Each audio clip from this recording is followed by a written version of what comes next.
Here's a little rant. Something I'm a little bit confused about. Why it exists at all. Ignition interlock devices. While I agree that ignition interlocks are, in concept, a good idea, because frequent DUI offenders who are very likely to kill somebody in the event of an accident should not be allowed to drive a car. It should be literally impossible for them to drive.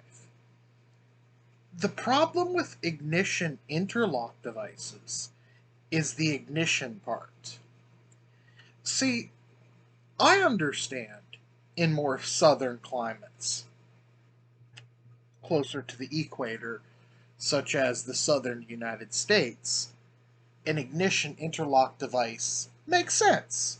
There's literally no reason a person would have to enter their car and just sit in there to either cool down or heat up due to weather.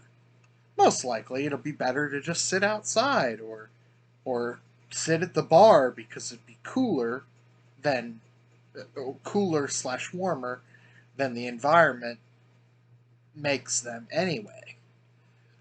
But there's a problem here, and it's a real simple problem, hence why this is a short little rant. What about states in the upper portions of the United States, such as Washington State, Maine, New Hampshire, pretty much everything around the Great Lakes, parallel and higher?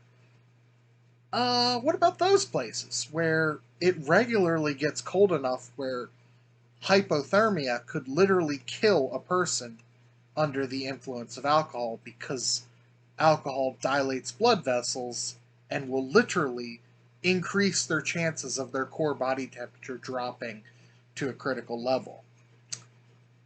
Why do we prevent them from turning the vehicle on and just running the heat?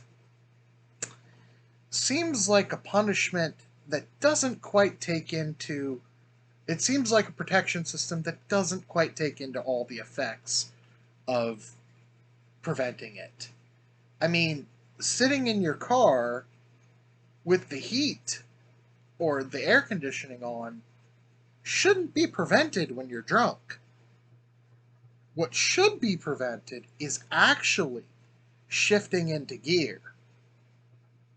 What we should do is actually replace ignition interlock devices with a hard-coded OBD2 based shift interlock.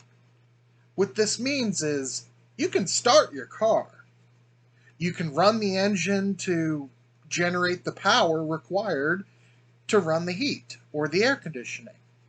Now, sure, idling your car isn't the best, but the battery ain't going to run the heat for very long, or the air conditioning for very long, if at all.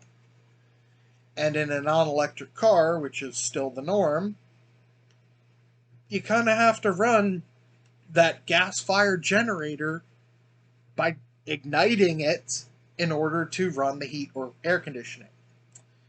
So with ignition interlock devices in electric cars, well, you can run the heat and air conditioning off the battery anyway, because the ignition isn't actually ignition. The problem with ignition interlock devices is the idea of ignition interlock. It should be, at most, shift interlock. You should be able to listen to the radio, you should be able to run the heat, run the engine to run the heat, but you should not be able to engage the drivetrain, which in modern cars, anything that would normally be sold these days, including luxury cars, the shifter isn't a direct shift. It literally is computer controlled. There is no direct access to the gears from the shifter. So it should be just as easy to recode ignition interlock devices into shift interlock devices. It just locks out the drivetrain. It doesn't lock out the ability to run the air conditioning or the heat or the radio. Or, say, in vehicle entertainment, like you're trying to sober up, you just drank a coffee, your blood alcohol level's still a little high, but you're going to watch a movie in your car for a little bit in one of the back rows of the vehicle. So you're just chilling. You're using your car as an entertainment system while you sober up. This should not be prevented.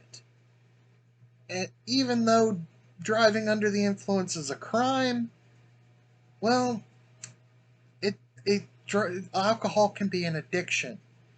And people with addictions shouldn't be punished for having an addiction. They should be punished and prevented from committing the crime again. So shift interlocks, yes. Ignition interlocks, a little bit overreaching, don't you think? Thanks for listening. This has been John the Fact Addict, signing off.